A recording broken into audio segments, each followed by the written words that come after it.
Welcome back to the channel, dear viewers. I hope you all are well. Let's begin part 8 of PMS General Knowledge Paper 2019 और इसमें हम questions 71 to 80 discuss करेंगे with additional and important details. So watch the video till end, and if you not have yet subscribed to the channel, please subscribe and share with the friends who are preparing for General Knowledge Paper. Question number 71. In order to make nitrogen available to primary producers like plants in the ecosystem, it is converted to. इस question में ये बात बताई हुई है कि nitrogen पौधों को यानी प्राइमरी प्रोड्यूसर्स को देने के लिए ज़रूरी है कि उसको किसी चीज़ में कन्वर्ट किया जाएगा। अब कन्वर्ट क्यों किया जाएगा ये भी जानना ज़रूरी है, क्योंकि आप जानते हैं, ये भी इम्पॉर्टेंट पॉइंट है, पूछा जा सकता है कि हवा के अंदर जो नाइट्रोजन की मिकदार होती है वो 78% होती है। यानी जो एयर है इकोसिस्टम में या एटमॉस्फेयर में, जो हमारे पास गैसेस का मिक्सचर जिसको हम एयर कहते हैं, उसमें 78% नाइट्रोजन होती है, 21% ऑक्सीजन होती है। तो उस 78% को पौधे डायरेक्टली एब्जॉर्ब नहीं कर सकते। जिस तरह से वो कार्बन डाइऑक्साइड को एब्जॉर्ब करके फोटोसिंथेसिस के थ्रू ग्लूकोज बनाते हैं ना, और ऑक्सीजन बनाते हैं, इसी तरह वो नाइट्रोजन को हवा से एब्जॉर्ब नहीं कर सकते। अब नाइट्रोजन को पौधे किस तरह से इनटेक करते हैं? नाइट्रोजन को डायरेक्टली वो इनटेक नहीं कर सकते, एब्जॉर्ब नहीं कर सकते। नाइट्रोजन को अमोनिया में कन्वर्ट किया जाता है। अमोनिया का फार्मूला है NH3, ये भी पूछा जा सकता है पेपर में। तो उस NH3 को सॉइल के ज़रिए से, वो अपनी रूट्स के ज़रिए से एब्जॉर्ब करते हैं। This is the way primary producers plants जो होते हैं वो नाइट्रोजन को इनटेक करते हैं। I hope this is clear, क्योंकि इसमें इंटरेस्टिंग बात यह है कि हवा के अंदर 78% नाइट्रोजन होने के बावजूद भी पौधे उसको हवा से एब्जॉर्ब नहीं करते। वो ज़मीन में से अमोनिया की फॉर्म में उसको कन्वर्ट करने के बाद, हम जो फर्टिलाइज़र्स भी देते हैं उनमें भी अमोनिया होता है, जो NH3 होता है उसमें नाइट्रोजन होता है। उस नाइट्रोजन को पौधे ज़मीन से अपनी रूट्स के ज़रिए से पानी की मदद से एब्जॉर्ब करते हैं। Next question number 72. Parthenocarpy is the production of fruit which makes the fruit what? Parthenocarpy as a word आप अगर देखें तो ये दो ग्रीक वर्ड्स से मिलकर बना है, उसका कम्बिनेशन है। पहला, ये तीसरे पॉइंट में नीचे देखिए, parthenos means virgin and carpos means fruit, यानी वर्जिन फ्रूट होता है। इसमें पोलिनेशन नहीं होती या फर्टिलाइजेशन नहीं होती, तो इस तरीके से ये जो फल बनाया जाता है उसमें बीज नहीं होते। तो parthenocarpy is the production of fruit which makes the fruit seedless. ऐसा फल जिसमें बीज नहीं होते, वो पार्थिनोकार्पी जो है बॉटनी में या हॉर्टिकल्चर में एक ऐसा प्रोसेस है जिसके ज़रिए से फल बनाया जाता है जिसमें बीज नहीं होते। बीज क्यों नहीं होते? क्योंकि उस फल को बनाने के लिए पोलिनेशन या जो फर्टिलाइजेशन का एक नेचुरल प्रोसेस है उसको इस्तेमाल नहीं किया जाता। तो इस तरीके से उसमें फल तो बन जाता है लेकिन फल के अंदर मौजूद बीज नहीं बन पाते। तो इससे उसकी प्रोडक्शन भी अच्छी होती है, अर्ली ग्रोथ होती है, और फल की जो आप कह लें कि एक उसका मयार है वो भी बेहतर हो जाता है। इसको याद रखना बहुत आसान है। पार्थिनो को याद रखें, वर्जिन ये तो आपको वैसे याद रह जाएगा, और कैप्रोस ग्रीक में जो है उसको कहते हैं, आपके फल को कहते हैं, फ्रूट को कहते हैं। तो ये दोनों इन्फॉर्मेशंस, दोनों वर्ड्स और उनका कम्बिनेशन भी इंटरेस्टिंग है, इसलिए मेरे ख्याल में ये बहुत ईजी है याद रखना और याद रह भी जाएगा। तो parthenocarpy is the process of making fruit seedless, बीज के बगैर वाले जितने भी फल आपने कभी देखे हैं, खाए हैं। मेरे पास लेमन का पौधा है जो पार्थिनोकार्पी के थ्रू बनाया गया, उसमें नहीं होता, बीज नहीं होता उस लीमू में, बहुत अच्छा फल होता है और उसमें काफ़ी ज़्यादा रस मौजूद होता है। चाइना में तो आम भी इवन सीडलेस आपने अक्सर वीडियोस में देखा होगा है, हमारे यहाँ शायद कम है या है नहीं। तो अगर आपने कोई ऐसा फल जो सीडलेस है आपने खाया है तो वो ज़रूर बताइएगा कमेंट करके।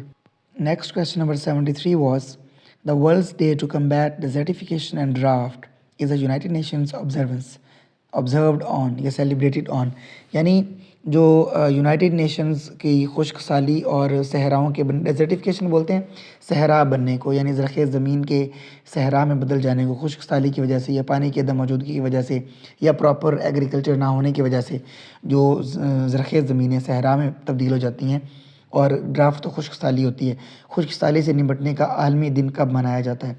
तो वो मनाया जाता है यूनाइटेड नेशंस की जानिब से जून 17 एवरी ईयर, हर साल 17 जून को मनाया जाता है। इसका करेक्ट ऑप्शन 17 जून था जी। Next question number 74, a normal CD-ROM can usually can store up to data normal compact disc read only memory के बारे में पूछा था कि वो कितना डाटा स्टोर कर सकता है। अच्छा, ये होता क्या, ये सिंपल जो हमारी डिस्क होती है ना, जो फिल्म टाइप जो होती है, वो राउंड चमकदार सरफेस वाली एक साइड से सीडी जो होती है उसको नॉर्मल सीडी रोम कहते हैं।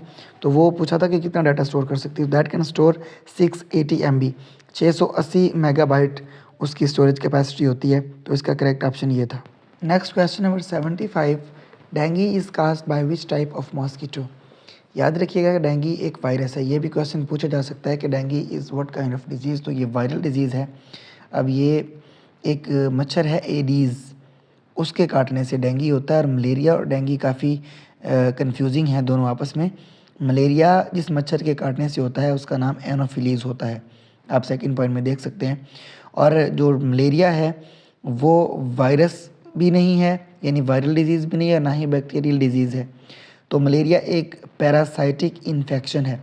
पैरासाइट्स क्या होते हैं? पैरासाइट्स वो जानदार होते हैं जो दूसरे जानदारों के जिस्म पर रहते हैं, उनसे रिहाइश की जगह और उनसे अपनी खुराक लेते हैं, यानी वो उनका खून वगैरह पीते हैं। तो पैरासाइट्स की सबसे बेहतरीन मिसाल जूहों की होती है, लाइसिस की, कि वो इंसानों के, जानवरों के बालों के सर यानी सरों में या बालों में रहती हैं और वहाँ से वो खुराक भी लेती हैं और वहाँ पर वो रिहाइश भी इख्तियार करती हैं और उनका खून वगैरह भी पीती हैं। तो जो आपका मलेरिया है वो एक पैरासाइटिक जो है वो इन्फेक्शन है, वो आपके एनोफिलीज़ मच्छर के काटने से होता है।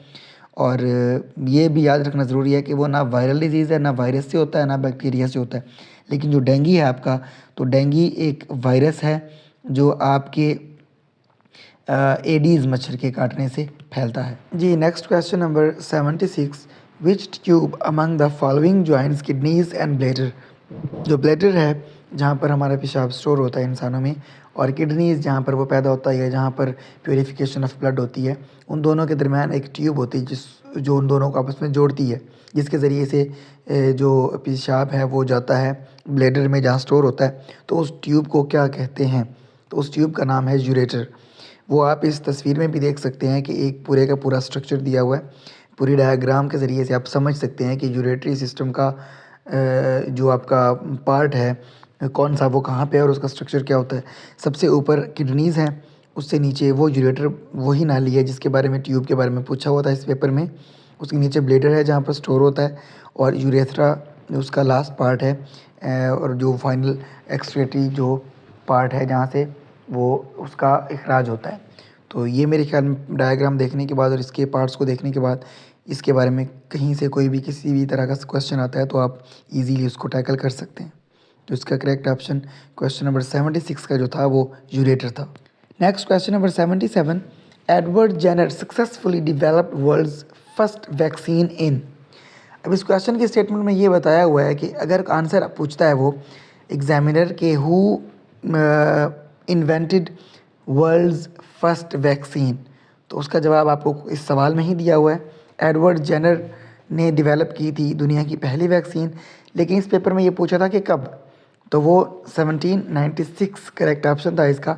मई 1796 में एडवर्ड जेनर ने दुनिया की पहली वैक्सीन बनाई थी। एक और अहम सवाल बनता है कि वो जो दुनिया की पहली वैक्सीन एडवर्ड जेनर ने 1796 में बनाई थी वो किस डिजीज़ के अगेंस्ट थी?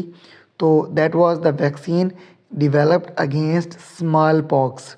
स्मॉल पॉक्स की बीमारी के ख़िलाफ़ उन्होंने काउ पॉक्स के जर्म्स को लेके या वायरस को लेके उन्होंने इंजेक्ट किया था। तो वो ह्यूमंस जो हैं वो इम्यूनाइज हो गए थे या उनकी इम्यूनिटी स्ट्रांग हो गई थी against the virus of smallpox. जी, next question 78, the pancreatic juice which aids digestion is secreted in. Pancreatic juice जो हेल्प करता है डाइजेशन में, कहाँ पर पैदा होता है? तो इसका करेक्ट ऑप्शन था द ड्यूडेनम, ये पर part of the small intestine. अब ये स्मॉल इंटेस्टाइन के 3 पार्ट्स को आप इस डायग्राम में देख सकते हैं। सबसे ऊपर वाला ड्यूडेनम, और उसके बाद के पार्ट को जीजनम, और लास्टली उसको इलियम कहते हैं। ये तीनों पार्ट्स हैं। तो पैंक्रियाटिक जूस जो है वो ड्यूडेनम में यानी upper part of the small intestine में प्रोड्यूस होता है। जी, next question number 79, who among the following transmitted first radio signal through air. हवा में सबसे पहला रेडियो सिग्नल मार्कोनी साहब ने पास किया था, और where did Marconi belong to, ये भी पूछा जा सकता है। तो ये इटली से ताल्लुक़ रखते थे, ही बिलोंग टू इटली। और एक और इम्पॉर्टेंट क्वेश्चन ये बन सकता है कि मार्कोनी ने जो फर्स्ट रेडियो सिग्नल एयर में ट्रांसमिट किया था वो कब किया था? So that was May 1897। Next question number 80, high tech exports of Pakistan stand at. ये क्वेश्चन करंट अफेयर्स का था क्योंकि ये पेपर 2019 का हम डिस्कस कर रहे हैं, तो इसलिए उस वक्त के आदाद शुमार के मुताबिक इसके ऑप्शंस में से इसका आंसर नन ऑफ दीज था। इन 2023 पाकिस्तान हाईटेक एक्सपोर्ट्स वर 1.9028%। 2023 की आदाद शुमार के मुताबिक पाकिस्तान की हाईटेक एक्सपोर्ट्स 1.9028% थी। तो इसके साथ हमारी ये वीडियो इख्तिताम को पहुंची, 10 क्वेश्चंस पूरे हुए। मिलते हैं अब अगली वीडियो में बाकी 81 टू 90 क्वेश्चंस के साथ। अपना और अपनों का बहुत ख्याल रखिएगा। खुदा हाफिज़।